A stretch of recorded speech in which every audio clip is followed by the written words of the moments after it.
వాళ్ళ బతుకుల్లో వెలుగు కోసం. సరే, ఏం సమాచారం? కూలీ రేట్లు పెంచే విషయంలో భూస్వాములు చాలా పట్టుదలగా ఉన్నారన్న. కానీ మన నరసింహ నన్ను ఒప్పుకోలేదు. మీటింగ్ అయ్యాక వెళ్తూ కోపంగా ఏదో మాట్లాడారన్న. నాకెందుకు అనుమానంగా ఉంది. కీడు తలపడితే ఎక్కువ నష్టం వాళ్ళకే రవి. కానీ మధ్యలో రైతు కూలీల పరిస్థితి ఏమైపోతుందని ఆందోళనగా ఉందన్న. చదరంగంలో నిలబడ్డాక చావుకి వెరవకూడదు రవి.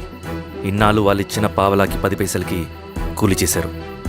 వాళ్ళ జీవితాలు బాగుపడాలంటే మనం ఎత్తిన పిడికిని దించకూడదు. సరే అన్న. స్వామి, ఎలా ఉన్నారు ఊళ్ళో అందరూ? అందరూ బాగున్నారమ్మా. కోతలు కొయ్యలేదేంటి? ఊళ్ళో కూలి రేట్ల కోసం గొడవ నడుస్తూనే ఉందమ్మా. అడిగినంత ఇవ్వాల్సిందేనని కూలీలు, నచ్చినంత ఇస్తామని రైతులు. ఎవరు రేటు తేగట్లేదమ్మా. ఈ ఇష్యూలో అన్నలు ఇన్వాల్వ్ అయ్యారా?